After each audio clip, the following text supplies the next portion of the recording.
আসসালামু আলাইকুম। কি অবস্থা সবার? আশা করি ভালো আছেন না?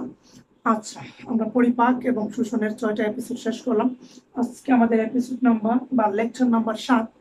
আমাদের অ্যাকচুয়ালি পরিপাক ও শোষণের পরিপাক অংশটা আমাদের শেষ। আজকে আমরা শোষণ নিয়ে আলোচনা করব। আমি চেষ্টা করব এই আজকেই আপনাদের শোষণ লেকচারটা শেষ করে দেওয়ার। ঠিক আছে? তাহলে আজকে আমাদের আলোচনা হচ্ছে শোষণ। শোষণ বা আমরা যেটাকে ইংরেজিতে বলে থাকি অ্যাবজর্পশন, রাইট? আমরা কি বলি? অ্যাবজর্পশন। তাহলে আজকে আমাদের আলোচনা হচ্ছে স্যার শোষণ বা অ্যাবজর্পশন কি, কাকে বলে, কত প্রকার, কেমনে ঘটে, কিসের মাধ্যমে ঘটে, এগুলা নিয়ে। আর অ্যাকচুয়ালি শোষণ বলতে কি বোঝাচ্ছে, মানে আমরা যে খাবার খেলাম, খাবার খাওয়ার পরে এতদিন কি পড়েছিলাম যে কিভাবে পরিপাক করে, কিভাবে সেটা ব্যাঙের টুকরো টুকরো আমাদের দেহের জন্য উপযোগী করে। আজকে আমরা দেখবো এই উপযোগীগুলো আমাদের দেহে কিভাবে ছড়িয়ে ছিটিয়ে যায়। স্যার বুঝি নাই, অ্যাকচুয়ালি আমি বলতে চাচ্ছি আমরা যে পরিপাকে কি করলাম, মানে কি করলাম যে পুরো খাবারটাকে রেডি করে পরিপাকের ক্ষুদ্র তরল অনুযায়ী আমরা দেহের গ্রহণীয় হিসেবে তো গড়ে তুললাম, তাই না? এখন কথা হচ্ছে স্যার আমাদের যে খাবারগুলো সবগুলা কি স্যার আমাদের দেহের মধ্যে ছড়িয়ে ছিটে যায়? তাহলে স্যার মল যে ত্যাগ করি স্যার এটা কোথেকে আসে?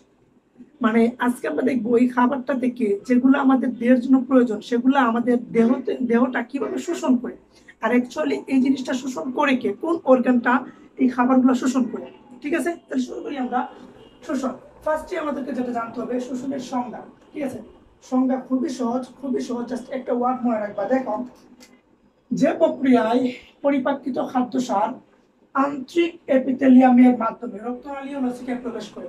স্যার বুঝি না, এই দেখো, ফলো করে এদিকে। যে প্রক্রিয়ায় পরিপাকৃত খাদ্যসার, আমরা বুঝলাম যে পরিপাক হইল আমাদের খাদ্যসারগুলো, কি বলছে? আন্তরিক এপিথেলিয়াম। ও স্যার এটা বুঝি নাই। আন্তরিক এপিথেলিয়ামের মাধ্যমে রক্তনালী ও লসিকায় প্রবেশ করে তাকে শোষণ বলে। স্যার রক্তনালী লসিকা স্যার বোঝা গেছে, আপনি বলেছিলেন স্যার যে আমাদের পুরো দেহে আমাদের যে খাদ্যগুলো খাই সেগুলো অ্যাকচুয়ালি আমাদের রক্তের মাধ্যমে পুরো বডিতে খাবারগুলো পরিবহন হয়, এবং লসিকার কথা আপনি বলেন না, আজকে বলবো। ঠিক আছে, তবে স্যার আন্তিক এপিথেলিয়াম মানে কি?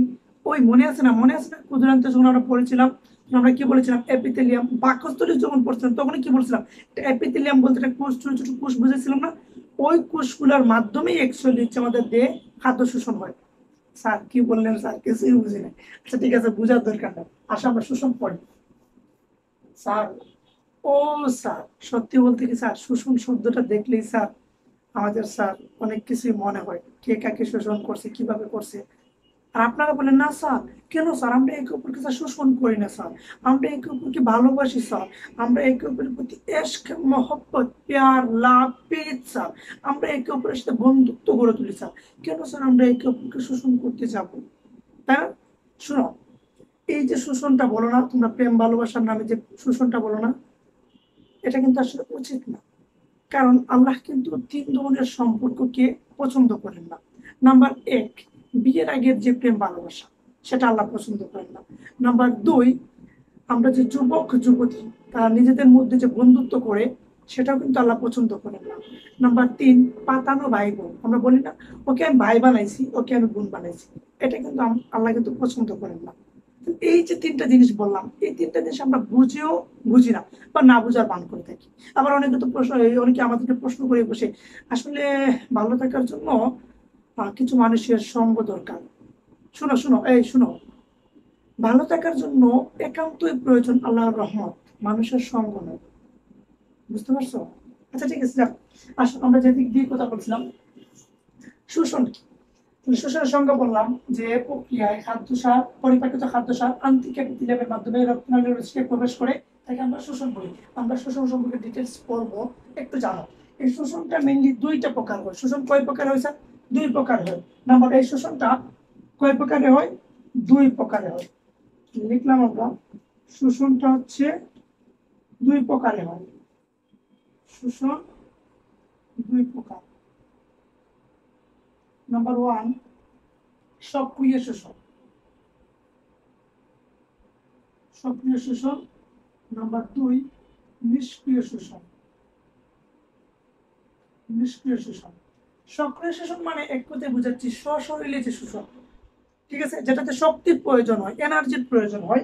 আর নিষ্ক্রিয় শোষণ মানে স্বতঃস্ফূর্ত ভাবে নিজে নিজেই হয়ে যায়। অ্যাকচুয়ালি আমি যেটা বোঝাতে চাচ্ছি, শোষণটা হচ্ছে দুই প্রকার, একটা হচ্ছে সক্রিয়, একটা হচ্ছে নিষ্ক্রিয়। সক্রিয় শোষণ যেটাতে ঘটবে, এই মনে রাখবা যেখানে সক্রিয় শোষণ সেখানে এটিপি খরচ হয়। কি স্যার? এটিপি ব্যয় হয় বা খরচ হয়। আর নিষ্ক্রিয় শোষণে এটিপির প্রয়োজন নাই, সেজন্য সেটা বেপন প্রক্রিয়ায় ঘটে। কি প্রক্রিয়ায়? বেপন প্রক্রিয়ায় ঘটে। বেপন প্রক্রিয়ায়। স্যার বুঝি নাই, শোনো একটু দেখো। আমরা বললাম সক্রিয় শোষণ মানে কি? যেখানে কাজ করা লাগে, এনার্জির প্রয়োজনে, শক্তির প্রয়োজনে, এই শক্তিটাকে বলে এটিপি। আমরা নর্মালি যেটাকে বলি এনার্জি, আমাদের বডিতে যে কাজ করে যেগুলা, সেই অর্গানগুলোর যে শক্তির প্রয়োজন, সেই শক্তিকে আমরা বলি এটিপি। 9-10 অনেকবার পড়াইছি। এটিপি মানে হচ্ছে এডিনোসিন ট্রাইফসফেট। এডিনোসিন ট্রাইফসফেট, যেটাকে আমরা বলি জৈব মুদ্রা বা বায়োলজিক্যাল কয়েন। এটা সম্পর্কে ডিটেলস আলোচনা হবে আমরা যখন প্লান্ট ফিজিওলজি পড়বো, উদ্ভিদ সাহিত্য পড়বো। আপাতত এতটুকু মনে রাখো, যেখানে সক্রিয় শোষণ সেখানে এটিপি বের হয়। আমরা বায়োলজি বইয়ে যেখানে দেখবো সক্রিয় শোষণ, ঠিক আছে, সেখানে মনে করবা যে এটিপি খরচ হয় বা এটিপি ব্যয় হয়। এবং যেখানে দেখবা নিষ্ক্রিয় শোষণ, তাহলে বুঝবা এই নিষ্ক্রিয় শোষণটা ব্যাপন প্রক্রিয়া হয়, সেখানে আমাদের এটিপির প্রয়োজন নাই। এই দুটা প্রক্রিয়া বুঝে গেছে।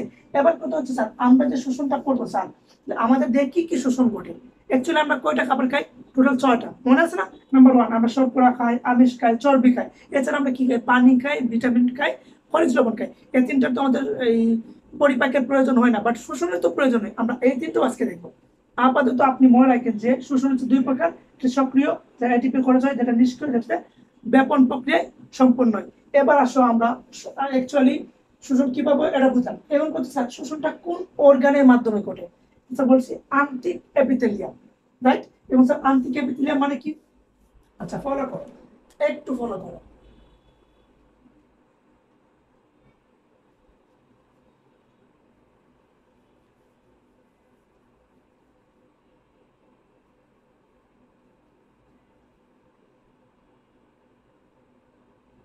দেখা যায়, একটু ফলো করো। এই যে আমাদের এটা কি ছিল মনে আছে? এটা একটা আমাদের পাকস্থল। পাকস্থলের সাথে কি লাগানো ছিল? এরকম এরকম স্যার আমাদের ক্ষুদ্রান্ত ছিল, তারপর বৃহদান্ত্র ছিল।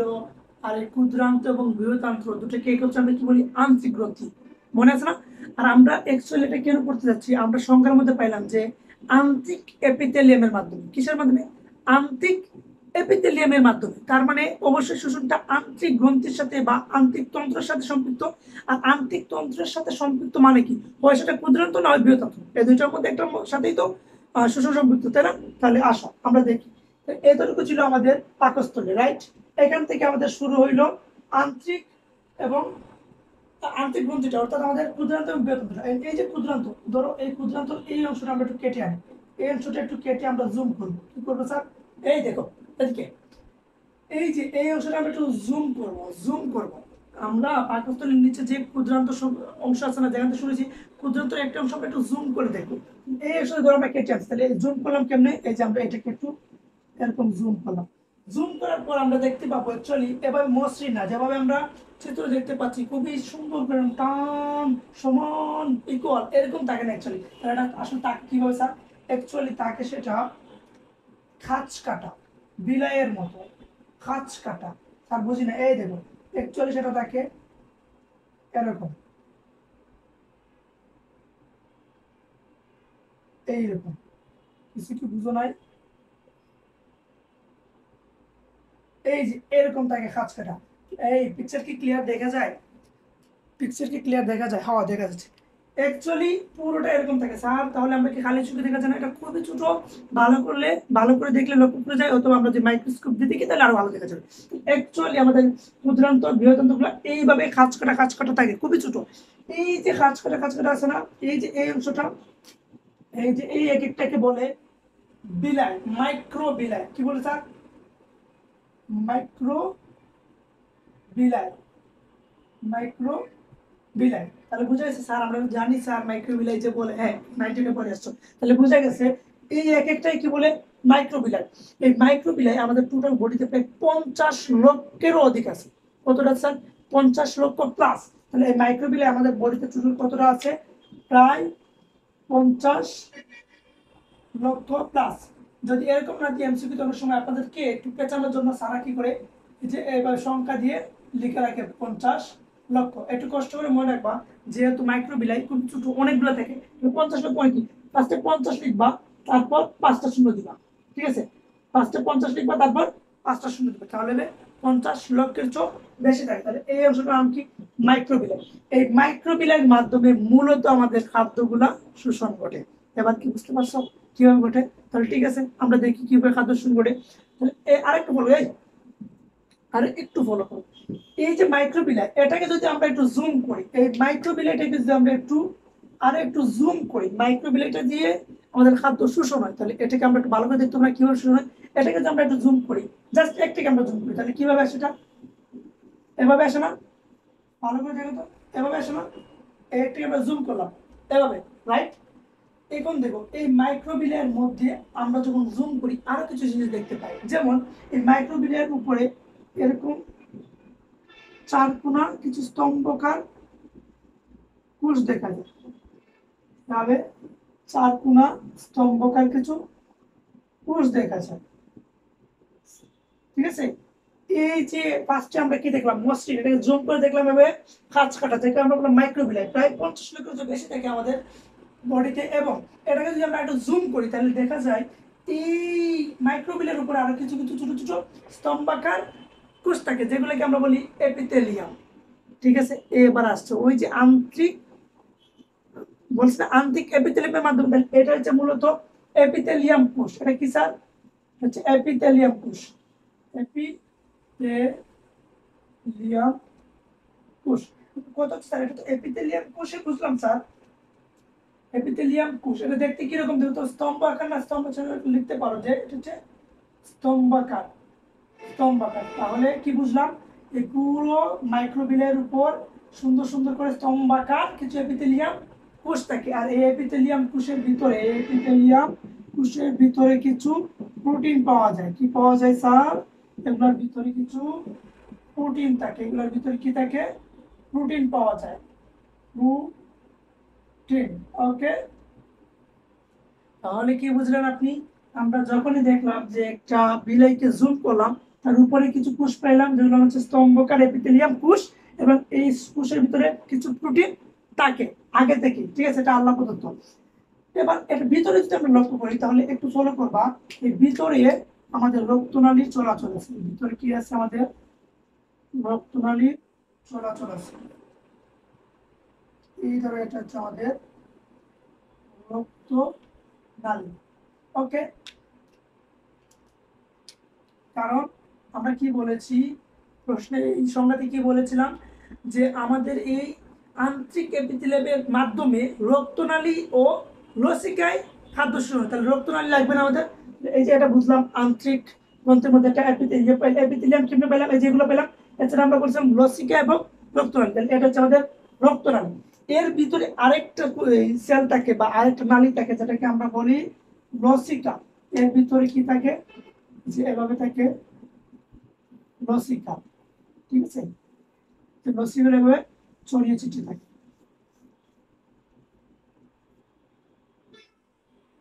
ওকে, আপনি কি বুঝলেন স্যার? এখানে আমরা প্রায় কয়টা নালী পেলাম? প্রায় আমরা 3টা নালী পেলাম। অ্যাকচুয়ালি পুরো ফিগারটার নাম কি? পুরো ফিগারটার নাম কি স্যার? পুরো ফিগারটার নাম হচ্ছে স্যার বিলাই। কি স্যার? বিলাই, ঠিক আছে? এই বিলাইয়ের মধ্যে আমরা এই যেটা নালী পাইলাম, এই যেটা নালী, এই নালীটার নাম কি স্যার? এই নালীটা স্যার রক্তনালী। কি স্যার? রক্ত নালী, রাইট? আর এই নালীটার নাম কি স্যার? লসিকা নালী। লসিকা, লসিকা নালী। তাহলে বোঝা গেছে? এই একটু একটু একটু দেখো, এই টোটাল ফিগারটা হচ্ছে আমাদের বিলায়। বিলায়ের প্রথমে পাইলাম এপিথেলিয়াম কোষ, যেটা দেখতে স্তম্ভকার, এটার ভিতর থেকে প্রোটিন, এর ভিতর থেকে রক্তনালী। তাহলে রক্তনালীর ভিতরে কি থাকে স্যার? Blood cell. রক্তনালীর ভিতরে কি থাকে স্যার? ব্লাড সেল গুলো থাকে। ব্লাড সেল কি কি একটু কমেন্টে জানাই দিত। ব্লাড সেল কয় ধরনের, তাদের নাম একটু বলতো। তাহলে ভিতরে কি থাকে? Blood cell. আর আমাদের এই যে লসিকা নালী, যেটার ভিতরে থাকে লসিকা, এটার ভিতরে কি থাকে স্যার? এটা লসিকা থাকে, ঠিক আছে? ভিতরে থাকে লসিকা। এবার কথা হচ্ছে স্যার, অ্যাকচুয়ালি আমাদের খাদ্যটা এখানে শোষণ হয়, শোষণ হওয়ার পর ওই খাদ্যটা রক্তনালী অথবা লসিকার মাধ্যমে আমাদের দেহে ছড়াই পড়ে। তাহলে আসো, এখন আমরা দেখবো যে আসলে খাদ্যটা কেমনে পরিপাক হয়, সরি কেমনে শোষণ হয়। শুরুতে ধরো, শর্করা জাতীয় খাবার আমরা যখন খাই, একটু ফলো কর ভাই। এই একটু মনোযোগ দিবা, একটু মনোযোগ দিবে, ঠিক আছে? এই যে আমরা যে খাবারগুলো খাই তার মধ্যে ফার্স্টে আমরা যে শর্করা গুলা খাই, এগুলা কিভাবে শোষণ হয় সেটা দেখবো। দেখো, আমরা যখন শর্করা জাতীয় খাবার খাই সেগুলো ভাঙ্গার পর অ্যাকচুয়ালি আমাদের দেহ কিভাবে পায়? তরল এবং অণু আকারে পায়। কিন্তু আমার দেহ সেটা নিবে কিভাবে? নিবে সেটা গ্লুকোজ হিসেবে। স্যার বুঝি নাই, শুনো, আমরা যাই খাই না কেন, শর্করা জাতীয় খাবার যাই খাই না কেন, সেগুলো দিন শেষে আমাদের দেহ যখন শোষণ করে সেটা গ্লুকোজ হিসেবে কাউন্ট করে সে শোষণ করে, বা গ্লুকোজ হিসেবে সে কনভার্ট করে তারপর সে শোষণ করে, ঠিক আছে? আর যে আমরা যখনই আমিষ খেতে যাই, আমরা যত রকমের আমিষ খাই সবগুলো আমিষ দিন শেষে আমাদের পেটের ভেতর অ্যামাইনো অ্যাসিড হিসেবে আমরা নেই। কি হিসেবে নেই? অ্যামাইনো অ্যাসিড হিসেবে আমরা সেটাকে গ্রহণ করে থাকি। এর মনে রাখবা, এই অ্যামাইনো অ্যাসিড আবার দুই রকমের হতে পারে। একটা হচ্ছে এল অ্যামাইনো অ্যাসিড, হচ্ছে ডি অ্যামাইনো অ্যাসিড। এ মানে অ্যামাইনো অ্যামাইনো অ্যাসিড, এ মানে amino amino acid, L amino acid অথবা ডি অ্যামাইনো অ্যাসিড হিসেবে, বুঝা গেছে? আবার যখন আমরা চর্বি বা লিপিড খাই, সেটা আমাদের দেহ দুই রকমের নেই। নাম্বার ওয়ান, একটা হচ্ছে গ্লিসারল, নাম্বার টু হচ্ছে ফ্যাটি অ্যাসিড হিসেবে। আর বাকি যে তিনটা বললাম, ভিটামিন, খনিজ লবণ, পানি, এগুলো যেভাবে খাই ঠিক সেভাবেই নেই, ঠিক আছে? এখন কত হচ্ছে স্যার, আমরা যখন আমিষ খাই, আমিষটা তো খাওয়ার পর স্যার আমাদের পরিপাক হইতে হইতে ক্ষুদ্রান্তে চলে গেল। ক্ষুদ্রান্তে যাওয়ার পর স্যার এই বিলের সম্মুখীন হয় না। এখানে স্যার এই আমিষটা কেমনে শোষণ হয় সেটা এখন দেখবো। শুরুতে আপনারা লিখবেন, শুনতে নিচে কি দেখা যায় রে? নিচে কি দেখা যায়? আচ্ছা, দেখো, তাহলে আমরা কি বললাম, এর শোষণ দেখবো। আমরা ফার্স্টে কি দেখবো? শর্করা শোষণ। কি দেখবো আমরা? শর্করা শোষণ। শর্করা শোষণ। আচ্ছা, যেটা বলছিলাম শর্করার শোষণ, তাহলে ফার্স্টে আমাদের জানতে হবে শর্করা শোষণ হবে দুই ভাবে, হয় সেটা সক্রিয় শোষণ অথবা নিষ্ক্রিয় শোষণ। আর মনে রাখবে, আমরা যত ধরনের খাবার খাই সেটা হয় সক্রিয় শোষণ হয় অথবা নিষ্ক্রিয় শোষণ, অথবা সেটা সক্রিয় এবং নিষ্ক্রিয় দুই উপায়ে শোষণ হতে পারে। তাহলে এই যে শর্করা, আমরা ধরলাম শর্করার মধ্যে দুইটা পার্ট, দুইটা শর্করা। শর্করা ফার্স্টে বললাম আমরা শর্করার সক্রিয় শোষণ। কি স্যার? সক্রিয় শোষণ, ঠিক আছে? আবার ধরলাম শর্করার মধ্যে নিষ্ক্রিয় শোষণ হয়। নিষ্ক্রিয় শোষণ, নিষ্ক্রিয় শোষণ। তাহলে কি কি পাইলাম? শর্করা হয় সক্রিয় শোষণ অথবা নিষ্ক্রিয় শোষণ, অথবা দুই রকমের শোষণ হতে পারে। এবার সাপোজ ধরো এই একটা পদার্থ, এটা ধরো আমাদের একটা শর্করা জাতীয় খাবার। কি স্যার? এটা আমাদের শর্করা জাতীয় খাবার। এই শর্করা জাতীয় খাবারের মধ্যে আবার দুইটা পার্ট আছে। কি কি স্যার? একটু পর লিখো। দুইটা পার্ট, একটা হচ্ছে আমরা বললাম গ্লুকোজ হয়, আর একটা হচ্ছে ল্যাকটোজ হয়। ল্যাকটোজ হয়, আচ্ছা ঠিক আছে, বললাম একটা হচ্ছে গ্লুকোজ হয়, এটা হচ্ছে গ্লাকটোজ হয়। এছাড়া আরো কিছু পার্ট হতে পারে, যেমন হতে পারে ফ্রুকটোজ, তারপর হতে পারে সুক্রোজ, তারপর হতে পারে ল্যাকটোজ। স্যার বুঝি নাই, ধরো এই একটু একটু একটু বুঝো। এই যে আমরা বললাম শর্করা সবসময় কি হয়? ব্যাঙ্গে গ্লুকোজ হয়। এছাড়াও আরো কিছু পদার্থ আছে যেগুলো শর্করা জাতীয়, যেমন হচ্ছে স্যার গ্লাকটোজ, ফ্রুকটোজ, সুক্রোজ, ল্যাকটোজ। নামগুলো একটু পরে আমি লিখে দেবো। এই যে দুইটা পার্ট, শর্করার মধ্যে দুইটা পার্ট। আমরা বললাম যে এই যে দুইটা গ্লুকোজ এবং গ্লাকটোজ, গ্লুকোজ এবং গ্লাকটোজ, এই দুইটা এলিমেন্টস আমাদের দেহের মধ্যে, অর্থাৎ এই বিলাইয়ের মধ্যে ডিরেক্ট সংশ্লেষণ করে এই দুইটা ডিরেক্ট চলে আসে এই যে ব্লাড সেলে। এই যে ব্লাড সেলে কিভাবে আসে? ডিরেক্ট, মানে সক্রিয় শোষণের মাধ্যমে। তাহলে অবশ্যই এই দুইটার মধ্যে এটিপি খরচ হয়েছে, রাইট? কারণ আমরা জানি স্যার, যদি সক্রিয় শোষণ হয় তাহলে অবশ্যই এটিপি ব্যয় হয়, এটিপি খরচ হয়। তাহলে কি কি হইলো? গ্লুকোজ এবং গ্লাকটোজ এই দুইটা যখন এপিথেলিয়ামের পাশাপাশি আসে খাবার খাওয়ার পর, এই দুইটা ডিরেক্ট, গ্লুকোজ এবং গ্লাকটোজ ডিরেক্ট রক্তনালীতে প্রবেশ করে কিভাবে?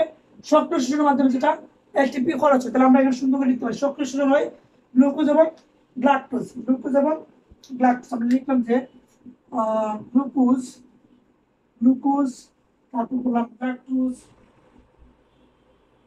গ্লুকোজ এবং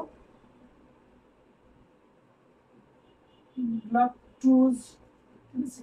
গ্লুকোজ এবং, আচ্ছা বানানটা কি হইলো রে? আমার বানানটা কি হয়েছে দেখো তো। গ্লুকোজ এবং গ্লাকটোজ বানানটা হচ্ছে এরকম অ্যাকচুয়ালি, এ গ্লাকটোজ, এই দুইটা। তাহলে সক্রিয় ঘটে গ্লুকোজ এবং গ্লাকটোজ এই দুইটার মধ্যে, রাইট? এই দুইটা যখন সক্রিয় হইলো স্যার, সক্রিয় হওয়ার মানে কি? অবশ্যই সেখানে আমাদের এটিপি খরচ হয়েছে, এটিপি ব্যয় হয়েছে, এটিপি খরচ হয়েছে। বোঝা গেছে? ও স্যার এই যে স্যার শোষণটা হইলো স্যার কেমনে করলো স্যার প্রসেসিংটা বলেন স্যার। স্যার ইন্টারমিডিয়েট লাইফে আপনাকে জাস্ট এতটুকু জানো যে শর্করার ক্ষেত্রে শর্করার ঘটে গ্লুকোজ এবং গ্লাকোজ যেটার মধ্যে এটিপি খরচ হয়, ব্যাস খতম, আর লাগবে না, বেশি বুঝতে চায় না। তারপর নিষ্কাশনে বলতে বললাম এই যে ফ্রুক্টোজ আছে, এই ফ্রুক্টোজ, সুক্রোজ, ল্যাকটোজ, এই তিনটা আবার এই ব্লাড সেলের মধ্যে আসে ঠিকই, তবে সেটা আসে নিষ্ক্রিয়ভাবে। কিভাবে? নিষ্ক্রিয়ভাবে, অর্থাৎ বেপন মাধ্যমে। অর্থাৎ বেপন মাধ্যমে মানে আমি বলতে চাচ্ছি গ্লুকোজ এবং গ্লাকটোজ এই দুইটা সরাসরি এসে আমাদের সেলের ভেতর ঢুকে, তাহলে অবশ্যই তার শক্তির প্রয়োজন হয়েছে, মানে কাজকর্ম করে এটি খরচ হয়েছে। আর এই যে ফ্রুক্টোজ, সুক্রোজ, ল্যাকটোজ এগুলা স্বতঃস্ফূর্তভাবে নিজে নিজে আইসা আস্তে আস্তে বেপন প্রক্রিয়ায় ব্লাড সেলের ভিতর প্রবেশ করে, সেজন্য তাদের এটিপি প্রয়োজন হয় না। তাহলে আমি কি বললাম, এই যে নিষ্কর্ষণের ক্ষেত্রে আমাদের ফ্রুক্টোজ,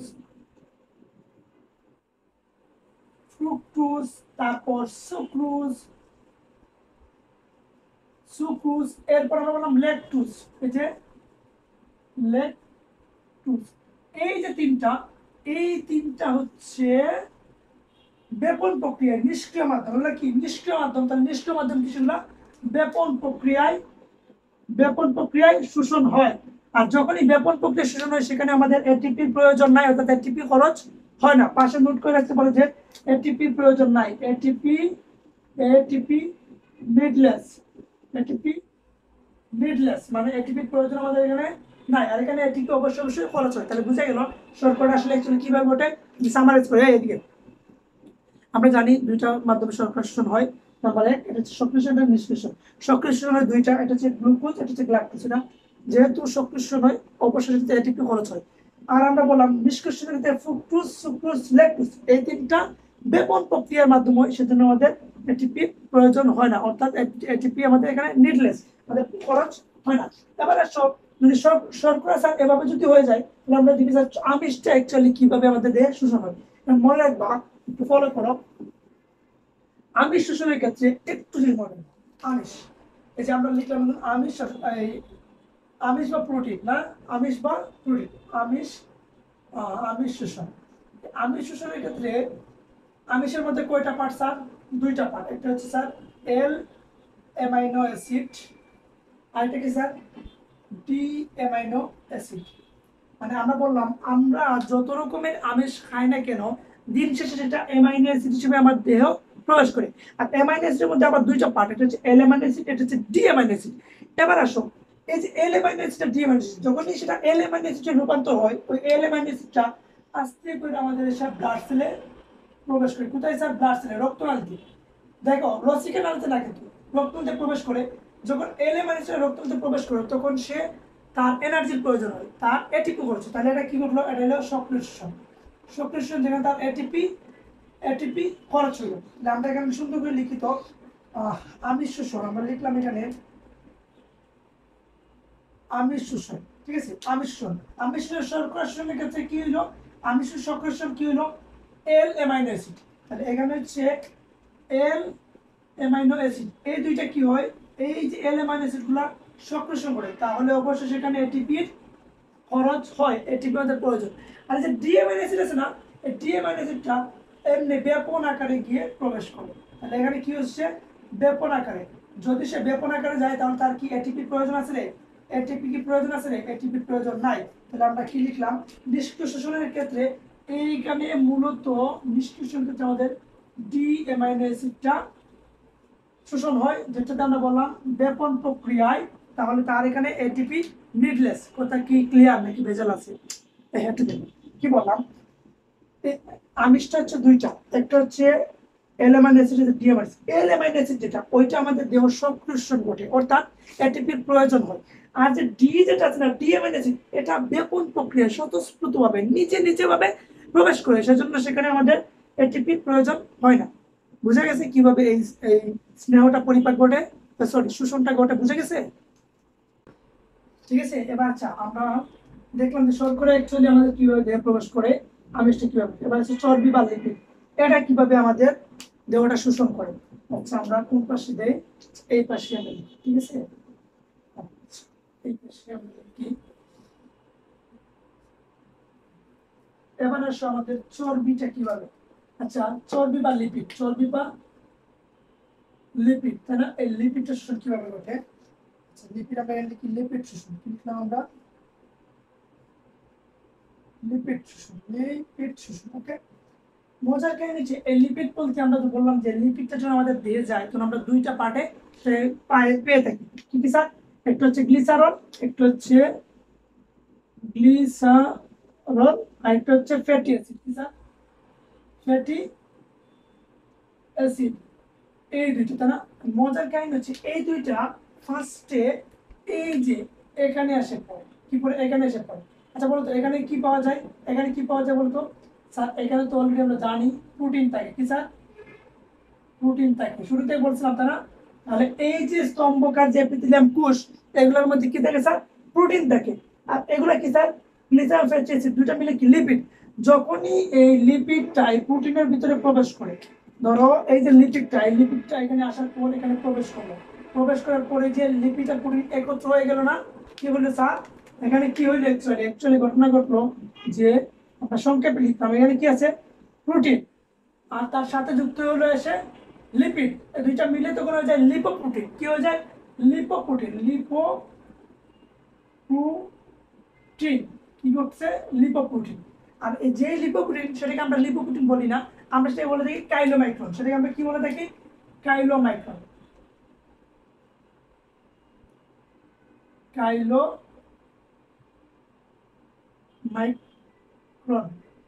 মাইক্রন, কাইলোমাইক্রন, ঠিক আছে? কাইলোমাইক্রন, ঠিক আছে? কি বুঝলেন আপনি? আমি বলতে চাচ্ছি আমাদের ফ্যাটি অ্যাসিড এবং গ্লিসারল এই দুইটা যখন আসার পরে যে এপিথেলিয়াম কোষের ভিতর যে প্রোটিন আছে এটার সাথে যুক্ত হয়ে, অর্থাৎ প্রোটিন এবং লিপিড দুটো যুক্ত হয়ে যায় লিপোপ্রোটিন, যেটাকে আমরা ডেকে থাকি কাইলোমাইক্রন বা অনেকে বলে মাইসেলি। অনেক সময় কি বলে স্যার? অনেকে আমরা ডেকে বলে থাকে মাইসেলি। কি বলে? মাইসেলি। এই যে মাইসেলি বা কাইলোমাইক্রন, এই যে মাইসেলি বা কাইলোমাইক্রন সেটা সুন্দর করে আস্তে আস্তে আস্তে আস্তে এই যে আমাদের লসিকা নলিতে প্রবেশ করে, আস্তে আস্তে এসে কি করে আমাদের লসিকা নলিতে প্রবেশ করে। এই যে প্রবেশ যে করলো না, এই প্রবেশ করার যে প্রক্রিয়া, এই প্রবেশ করার যে প্রক্রিয়া, এই প্রক্রিয়াটাকে বলে স্যার এক্সোসাইটোসিস প্রক্রিয়া। কি স্যার? এক্সোসাইটোসিস প্রক্রিয়া, এক্সোসাইটোসিস প্রক্রিয়া। ওকে, এক্সাইটেশন প্রক্রিয়া। আরো মজার কাহিনী হচ্ছে কাইলোমাইক্রন বা লিপোপ্রোটিন এই দুটো যখন একত্র থাকে, এই দুইটা অ্যাকচুয়ালি সাদা দেখতে। কিরকম? দুইটা মিলে লিপোপ্রোটিন, এটা অ্যাকচুয়ালি দেখতে কিরকম স্যার? এটা অ্যাকচুয়ালি দেখতে হচ্ছে সাদা, মানে আমরা যেটা বলছি সাদা রঙের মতো, সাদা রং, ঠিক আছে? এটা কি? সাদা রং। তাহলে কি বুঝলেন আপনি? স্যার যখন আমাদের গ্লিসারল ফ্যাটি অ্যাসিড দুইটা মিলে এখানে আসলো, অ্যাকচুয়ালি দুইটা মিলে লিপিড, তাহলে প্রোটিন আর লিপিড একসাথে লাগলো, লাগার পর হয়ে গেল লিপোপ্রোটিন। আর লিপোপ্রোটিনটাকে অনেক সময় যখন এখানে একত্র থাকে, বিভিন্ন কাইম করতে করতে মলতে মলতে শেষ পর্যন্ত আমরা এটা হয়ে যায় কাইলোমাইক্রন। মানে এক কথায় বলতে গেলে আমরা বলতে পারি যে লিপোপ্রোটিনের অপর নাম হচ্ছে কাইলোমাইক্রন। এই কাইলোমাইক্রনটা একটা বিশেষ প্রক্রিয়ার মাধ্যমে এই লসিকাতে আসে। এই প্রক্রিয়াটার নাম হচ্ছে এক্সোসাইটোসিস প্রক্রিয়া। আপনাদের বইয়ে জাস্ট এই ওয়ার্ডটা লিখে আছে যে এক্সোসাইটোসিস প্রক্রিয়া, এর বাইরে কোনো শব্দ লেখা নাই। ও স্যার এক্সোসাইটোসিস প্রক্রিয়াটা কি স্যার? কিভাবে ঘটে স্যার? কেমনে ঘটে স্যার? কি আবিষ্কার করলো স্যার? একটু বলবেন যদি স্যার? ফন্ডিটি করতে যায় না, যখন মেডিকেলে চান্স পাবা অথবা ডেন্টাল চান্স পাবা, বা যখন বায়োলজি নিয়ে অনার্স মাস্টার্স করবা, পিএইচডি করবা, তখন খুব সুন্দর করে এগুলো বুঝতে পারবে, ঠিক আছে? এখন ফন্ডিটি করতে জানো, এখন জাস্ট এটাই জানো যে কাইলোমাইক্রনটা প্রবেশ করে যে প্রক্রিয়া, এই প্রক্রিয়াটিকে এক্সাইটোসিস প্রক্রিয়া বলে। কোথায় প্রবেশ করছে? প্রবেশ করছে স্যার আমাদের লসিকাতে। লসিকাতে প্রবেশ করার পর একটু দেখো, লসিকাতে প্রবেশ করার পর এটা কি ছিল? সাদা রঙের ছিল না? তখন এই লসিকাতে প্রবেশ করার পর লসিকা রসের সাথে যুক্ত হওয়ার পর সেটা সাদাতে দেখা যায়। কি দেখা যায়? তাহলে কি ছিল? কাইলোমাইক্রনটা প্রবেশ করছে। কাইলোমাইক্রন বলতে আমরা কি বোঝাচ্ছি? লিপোপ্রোটিন, তাই না? তাহলে লিপোপ্রোটিন, এই যে লিপোপ্রোটিনটা যখনই লসিকাতে প্রবেশ করে, যখনই কি করে? লসিকাতে প্রবেশ করে, লসিকাতে প্রবেশ করে, তখন তা সাদাতে দেখায়। কি তার? সাদাতে দেখায়। কি বুঝলেন আপনি? আমি কি লিখলাম এখানে? আমি লিখলাম এই লিপোপ্রোটিনটা অর্থাৎ কাইলোমাইক্রনটা যখনই আমাদের লসিকাতে প্রবেশ করলো, প্রবেশ করার পর তা দেখতে অনেকটা সাদাটে দেখায়, আর এই সাদাটে যখন দেখায় তখন আমরা সেটা বলি ল্যাকট্রিয়াল। কি বলি তখন আমরা সেটাকে বলি ল্যাকট্রিয়াল। Lack lack ল্যাকট্রিয়াল। ওকে, বুঝে গেছে। আচ্ছা, আর লেখা কি বেশি গুচুমুচু হয়ে যাচ্ছে নাকি? গুচুমুচু হয়ে যাচ্ছে? আচ্ছা দেখ, একটু ফলো করো। স্যার অনেকক্ষণ ধরে চিল্লাপাল্লা করেছে, একটু ক্লিয়ার করুন স্যার। এই যে এক্সারসাইজ যে প্রক্রিয়াটা করছে না স্যার, এটা অ্যাকচুয়ালি করছে ব্যাপন প্রক্রিয়ার মাধ্যমে। এটা অ্যাকচুয়ালি কি করছে স্যার? ব্যাপন প্রক্রিয়ার মাধ্যমে। ব্যাপন প্রক্রিয়ার মাধ্যমে। স্যার কি স্যার কি লেখলি স্যার, শুরু করলেন স্যার? আচ্ছা শোনাই, এই এদিকে সহজ করে বলি। নাম্বার ওয়ান, ফ্যাটি অ্যাসিড এবং, আচ্ছা এখানে আমরা লিখি, কি লিখলাম আমরা? লিপিড বা শোষণ। এটা আমরা লিখবো না। মজার কাহিনী হচ্ছে, আমরা এটা যখন লিখতে যাব, এই লিপিডটা শোষণ ঘটে অ্যাকচুয়ালি ব্যাপন প্রক্রিয়ায়, অ্যাকচুয়ালি কি নিষ্ক্রিয় প্রক্রিয়ায়। আমরা লিখি লিপিড শোষণটা হচ্ছে নিষ্ক্রিয় প্রক্রিয়া। কি লিখলাম আমরা? নিষ্ক্রিয় প্রক্রিয়ায়। যখনই সে নিষ্ক্রিয় প্রক্রিয়ায় ঢুকতে যায়, ফার্স্টে কি ছিল? সে ফ্যাটি অ্যাসিড এবং গ্লিসারল, তারা তাহলে ছিল ফার্স্টে কি? ফ্যাটি অ্যাসিড এবং লিপিড। আমরা লিখলাম এখানে লিপিড, লিপিড। লিপিড থেকে ফার্স্টে কি হলো? তার সাথে যোগ হইলো ওই যে এপিথেলিয়ামের ভিতরে প্রোটিন, আমরা লিখলাম এখানে প্রোটিন। এই দুইটা মিললো, দুইটা মিলার পর কি হলো স্যার? এই দুইটা মিলে আমরা বললাম যে লিপিড এবং প্রোটিন মিলে একসাথে হয়ে গেল লিপোপ্রোটিন। আমরা এই দুইটা মিলে কি হলো স্যার? লিখলাম আমরা লিপোপ্রোটিন। কি হলো? লিপোপ্রোটিন। এই দুইটা মিলে কি হলো? লিপোপ্রোটিন। গুড। লিপোপ্রোটিনকে আমরা বলছি স্যার, এটা লিপোপ্রোটিনকে আমরা আরেকটা নামে রাখছি, সেটা হচ্ছে কাইলোমাইক্রন। কি স্যার? কাইলোমাইক্রন। এটা বলছি আমরা, এটার নাম দিলাম আমরা কাইলোমাইক্রন। এই কাইলোমাইক্রনটা স্যার একটা প্রক্রিয়ার মাধ্যমে আমাদের লসিকাতে প্রবেশ করছে। কি করছে? এই কাইলোমাইক্রনটা অ্যাকচুয়ালি আমাদের লসিকাতে প্রবেশ করেছিল। কোথায়? লসিকাতে প্রবেশ। লসিকাতে প্রবেশ। এই কাইলোমাইক্রন যে প্রবেশ করেছিল, এই প্রবেশ করার যে প্রক্রিয়া, এই প্রক্রিয়াটার নাম আমরা বলছি স্যার এক্সোসাইটোসিস। কি বলছি আমরা? এই প্রক্রিয়াটার নাম এক্সোসাইটোসিস। তাহলে এই কাইলোমাইক্রনটা যে প্রক্রিয়ার মাধ্যমে এখানে প্রবেশ করলো, লসিকাতের নাম হচ্ছে এটা এক্সোসাইটোসিস। আর এই প্রক্রিয়াটা ঘটে কিভাবে স্যার? ব্যাপন প্রক্রিয়ায়। এই প্রক্রিয়াটা কিভাবে ঘটছে স্যার? ব্যাপন প্রক্রিয়া। আর যখন সেটা ব্যাপন প্রক্রিয়া ঘটলো, তার মানে কি? সেখানে এটিপি নিডলেস মানে হচ্ছে আমাদের এটিপির প্রয়োজন নাই। এটিপির প্রয়োজন নাই। যেটাতে এটিপির প্রয়োজন হয় না সেটা অ্যাকচুয়ালি কি স্যার? সেটা অ্যাকচুয়ালি নিষ্ক্রিয় শোষণ। এখন আমরা এটাও বলেছিলাম, যখন লসিকাতে প্রবেশ করলো স্যার, লসিকাতে প্রবেশ করার পরে লিপোপ্রোটিনটা লসিকাতে প্রবেশের পর সাদাটে দেখাইছে। কি দেখাচ্ছে স্যার? সাদাটে হয়ে গেছিল। যখন সেটা সাদাটে হয়ে গেল, তখন আমরা সেটা বললাম ল্যাকটিয়াল। কথা কি ক্লিয়ার নাকি বুঝো নাই? কিরে বুঝো নাই? বেডি মানুষ রে আর বেড়া মানুষ রে, তোমাদেরকে বুঝাতে বুঝাতে আমি নিজে এখন কম বুঝছি। বুঝছো? আচ্ছা, এটা কি বুঝতে পারছো? এটা হচ্ছে অ্যাকচুয়াল ডিরেকশন কেমনে কি হইলো। এখন কথা হচ্ছে স্যার, যদি এটা একান্তই না বুঝে থাকো, এই যদি একান্তই না বুঝে থাকো, বইটা একটু বের করে তারপর পড়ো, ঠিক আছে? আপনাদেরকে বই বের করে পড়ার কথা বইলে তো লাভ নাই। আপনার তো ফোন টিপেই তো কুল পান না। স্যার না স্যার, আমরা বই পড়ি। আপনারা জানি তো, আপনারা কি করেন? বইয়ের ভিতরে মোবাইলের শেপ দিয়ে কাইটটা তারপর মোবাইল রাখেন, তারপর ফোন টিপে। কি একটা অবস্থা! আর যদি মা আসে যদি জিজ্ঞেস করে, কিরে পড়াশোনা কি করস? বলে মা আমি পড়তেছি। তো মা যখন দেখে যে বইয়ের ভিতর থেকে আলো আসে করতে, মা জিজ্ঞেস করে, কিরে তোর বই থেকে কিসের আলো আসে? তো সে বলে, আম্মু শিক্ষার আলো আসতেছে, আম্মু শিক্ষার আলো। শয়তান এক একটা, শয়তানের হাড্ডি। তাহলে এটা বুঝে গেছে? ক্লিয়ার কিনা আমাকে জানাও তো। আচ্ছা ঠিক আছে, এবার দেখো আমাদের শর্করা, আমিষ এবং লিপিড, এই তিনটা গেল না। আর তিনটা আছে, সরল তিনটা ছিল না? সরল কি ছিল? ভিটামিন, খনিজ লবণ, পানি। এই তিনটা দেখি আমরা। এই তিনটা হয় সেটা সক্রিয় শোষণ অথবা নিষ্ক্রিয় শোষণ, অথবা সেটা সক্রিয় এবং নিষ্ক্রিয় দুটা মিলে শোষণ। আচ্ছা ফার্স্টে কিন্তু আমরা ভিটামিনটা দেখি। আসলে এবার আমরা দেখি ভিটামিনটা শোষণ। ভিটামিন ভিটামিন শোষণ। এটা কলম রে, একটা লেকচার নিতে না নিতে এক একটা মার্কার শেষ হয়ে যায়, তাই না?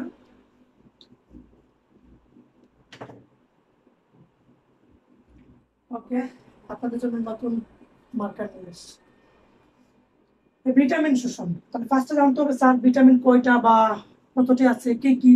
এই দেখো ভিটামিন মেইনলি অনেকগুলো ভিটামিন আছে, মেইনলি 6টা ভিটামিন। কয়টা স্যার? তাহলে মেইনলি ভিটামিন কয়টা? 6টি। স্যার কি কি?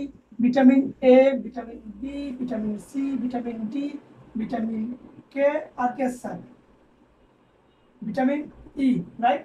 এই 6টা হচ্ছে আমাদের ভিটামিন। এই ভিটামিনটা 2 রকমের শোষণ করে। কিভাবে স্যার? ভিটামিনটা কয় রকমের শোষণ ঘটে? 2 রকমের শোষণ ঘটে। নাম্বার 1, ভিটামিনের মধ্যে 2টা পার্ট। এই একটু দেখো, এদিকে এদিকে। ভিটামিনটা 2টা পার্ট। একটা হচ্ছে পানিতে দ্রবণীয়, একটা হচ্ছে পানিতে দ্রবণীয়, আর একটা হচ্ছে চর্বিতে দ্রবণীয়। চর্বিতে দ্রবণীয়। স্যার বুঝি নাই। এই ভিটামিনের মধ্যে 2টা পার্ট। কিছু ভিটামিন আছে যেটা পানিতে দ্রবণীয়। দ্রবণীয় মানে কি? মিশে যাওয়া। মানে কিছু ভিটামিন আছে পানির সাথে মিশতে পারে, আর কিছু ভিটামিন আছে চর্বির সাথে মিশতে পারে। বুঝতে পারছো? তাহলে স্যার কোন কোন ভিটামিন গুলো পানিতে দ্রবণীয় আর কোন কোন ভিটামিন গুলা চর্বিতে দ্রবণীয়, রাইট? এটা আপনার প্রশ্ন। আচ্ছা সহজেই বলি, এখানে কি কি ভিটামিন আছে? 2টা ভিটামিন অ্যাকচুয়ালি। এই যে পানিতে দ্রবণীয় ভিটামিনটা হচ্ছে ভিটামিন বি এবং ভিটামিন সি, আর চর্বিতে দ্রবণীয় ভিটামিন হচ্ছে vitamin D, vitamin E, vitamin K, vitamin এ। স্যার এগুলো তো মনে একটু কঠিন হয়ে যায়, তাই না? আচ্ছা বলো তো, সাপোজ ধরো আপনাদের বাড়িতে কিছু পিচ্ছি আছে, পিচ্ছি হলে আমরা কি বলি? এই বিচি বিচি, বিচি বলি না? ছোট ছোট। ওরা যদি পুকুর পাড়ে নিয়ে রাখো, স্যার পুকুরে কি থাকে? পানি থাকে। ওরা যদি তুমি পুকুর পাড়ে নিয়ে রাখো, ও যে পানিতে ডুব দিবে না? অবশ্যই স্যার। স্যার এই তো বিচির বাচ্চা, বিচি কি আর বুঝো, টাস হয়ে গিয়ে পানিতে পড়ে যাবে, রাইট? মানে পানিতে সে পড়বে। এবার ধরো যে, আচ্ছা আপনারা বলেন তো, আহ গরু আছে না, গরুর মধ্যে যারা বেড়া গরু, বেড়া গরু, বেড়া গরু আপনার কি বলেন? অনেক অঞ্চলে অনেকটা বলি, আমরা নর্মালি বলি সার বলে থাকি, তাই না? অনেক অঞ্চলে অনেকটা থাকে। সিলেট অঞ্চলের মানুষরা এই বেড়া গরুটাকে, এই যে বেড়া গরু আছে না, বেড়া গরু বা আমরা যেটাকে বলি ষাঁড়, এই ষাঁড়টাকে সিলেট অঞ্চলের মানুষরা বলে ডেকা। কি বলে স্যার? ডেকা বলে উল্লেখ করে। এবার বলেন, ওই যে পুকুর পাড়ে যে বিচির বাচ্চা, বিচি ছোট ছোটটা বাচ্চা রাখছিলাম, ওর জায়গায় যদি একটা ষাঁড় থাকতো, মানে সিলেট অঞ্চলের ভাষাটাকে আমরা বলি ডেকা, ডেকাটা যদি থাকতো, ওরে কি মাইরা পানিতে নামাইতে পারতাম? স্যার অসম্ভব। ওরে কেমনে পানিতে নামাবো? তার মানে ডেকাটা কিন্তু পানিতে নামবে না, পানিতে মিশবে না। তার মানে কি? সে পানিতে অদ্রবণীয়। স্যার বুঝি নাই। অ্যাকচুয়ালি বুঝেছি, যদি বিচি আছে না পানিতে মিশতে পারে, এই জন্য আমরা বলছি যে পানিতে দ্রবণীয় হচ্ছে বিসি, ভিটামিন বি এবং ভিটামিন সি। পানিতে সে মিশতে পারে, পানিতে দ্রবণীয়। আর যেটা পানিতে দ্রবণীয়, যেটা পানিতে দ্রবণীয় সেটা চর্বিতে অদ্রবণীয়। কিছু বুঝি নাই। বললাম যেটা পানিতে দ্রবণীয়, পানিতে মিশতে পারে বিসি, তার মানে সে পানিতে অদ্রবণীয়, রাইট? আমরা কি লিখলাম? যে বিসিটা হচ্ছে পানিতে দ্রবণীয় এবং চর্বিতে, চর্বিতে অদ্রবণীয়, অদ্রবণীয়। তার মানে বোঝা গেল যেটা পানিতে দ্রবণীয় সেটা চর্বিতে দ্রবণীয়। এবার আসো, যেটা পানিতে অদ্রবণীয়, পানিতে অদ্রবণীয় মানে যে বললাম না ডেকা, ডেকারে কি পানিতে নামানো যায়? না। তার মানে সেটা পানিতে যেটা পানিতে অদ্রবণীয়, যেটা পানিতে অদ্রবণীয় সেটা হচ্ছে চর্বিতে দ্রবণীয়। চর্বিতে দ্রবণীয় ডেকা, মানে মনে রাখবা, চর্বি বলতে আমরা পানি বুঝেছি, তাহলে পানিতে যদি দ্রবণীয় না হয় তাহলে সে অবশ্যই চর্বিতে দ্রবণীয়। এই যে হচ্ছে চর্বিতে ডিই কে, ডেকা। খুব সহজে মনে রাখবা, পানিতে দ্রবণীয় হচ্ছে ভিটামিন বিসি, মানে পানিতে নামাতে পারি আমরা বিসি হচ্ছে বিসি। আর সার গরু যেটা সিলেট ডেকা, এই ডেকাটা আমরা পানিতে নামাতে পারি না, তার মানে সেটা হচ্ছে পানিতে অদ্রবণীয়। তাহলে এই ডেকাটা হচ্ছে পানিতে, পানিতে অদ্রবণীয়, অদ্রবণীয়। ডেকা যদি পানিতে অদ্রবণীয় হয় তাহলে সে অবশ্যই চর্বিতে দ্রবণীয়, তাহলে সেটা হচ্ছে চর্বিতে দ্রবণীয়। তাহলে ভিটামিনের কয়টা পার্ট পেলাম? এটা হচ্ছে বিসি, এটা হচ্ছে ডেকা। এই দুইটা এখন কিভাবে স্যার আমাদের শোষণ করে এটা আমরা এখন দেখবো, ঠিক আছে? সেটাও আমাদের 2 রকমের ঘটে, একটা হচ্ছে ব্যাপন প্রক্রিয়ায়, আর একটা হচ্ছে সক্রিয় মাধ্যমে, ঠিক আছে? এবার দেখো ভিটামিনের কয়টা পার্ট পেলাম স্যার আমরা? 2টা পার্ট। একটা হচ্ছে ভিটামিন বি সি, একটা ভিটামিন ডেকা, ডি কে, ডেকা, ঠিক আছে? এবার আসো, এই যে ভিটামিন বি এবং ভিটামিন সি, এটা স্যার কোন অর্গানের মাধ্যমে আমাদের দেহে প্রবেশ করে বলো তো? স্যার জি স্যার আমরা জানি স্যার, ভিটামিনটা অ্যাকচুয়ালি ডেকা আছে না, এই ডেকাটা আমাদের ক্ষুদ্রান্তের মাধ্যমে শোষণ ঘটে। কি কোন মাধ্যমে স্যার? ক্ষুদ্রান্তের মাধ্যমে। আর বিসিটা ক্ষুদ্রান্তের মাধ্যমে ঠিকই, বাট সেটা ইলিয়ামের মাধ্যমে প্রবেশ করে, ইলিয়ামের মাধ্যমে প্রবেশ করে। এই বিসি এবং ডেকা, এই মনে রাখবা, এই যে ডেকা যেটা আছে সেটা আমাদের পিত্ত লবণের মাধ্যমে ব্যাপন ঘটায় আর শোষণ হয় পিত্ত লবণের সাহায্য। কি স্যার?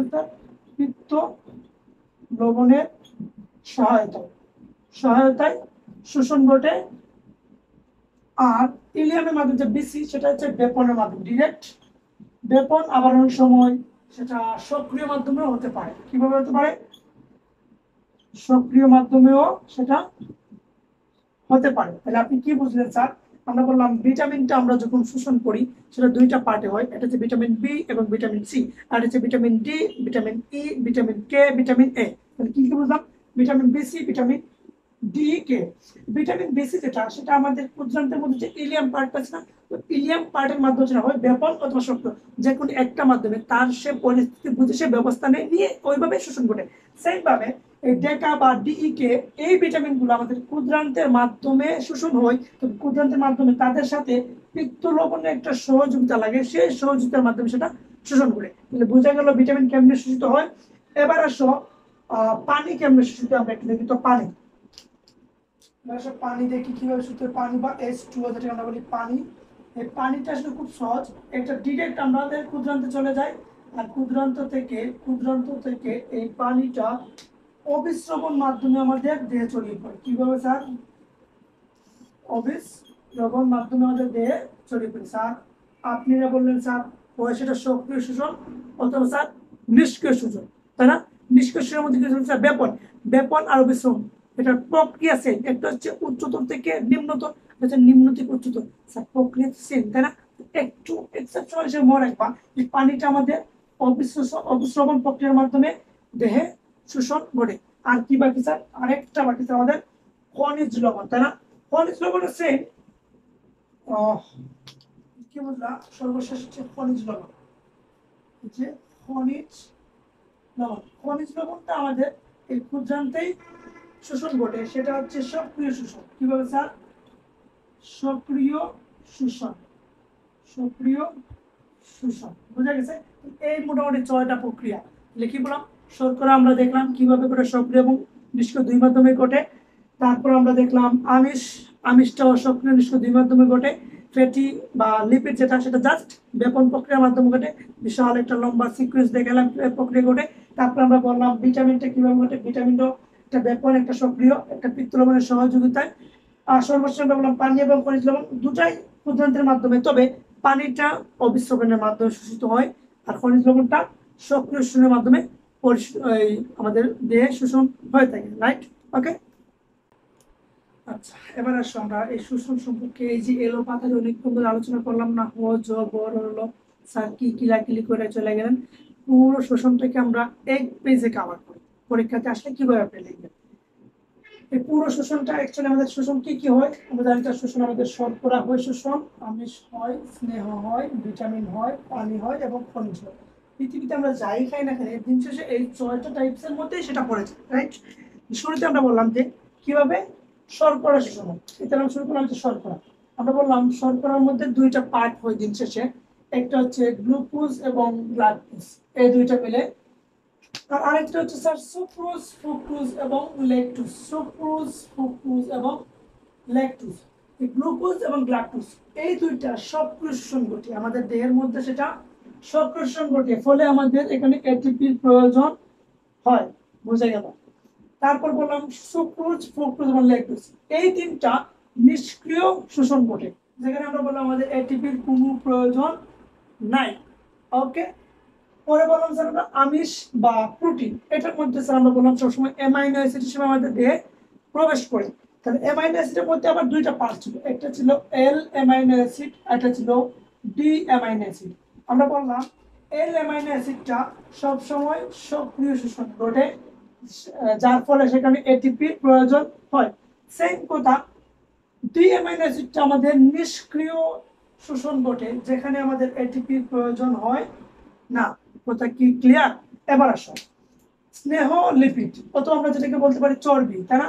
তাহলে স্নেহ লিপিড বা চর্বি এইগুলো আমরা বললাম দেহের ভিতর প্রবেশের পর দুইটা পার্ট হয়, একটা হচ্ছে ফ্যাটি অ্যাসিড আর একটা হচ্ছে গ্লিসারল।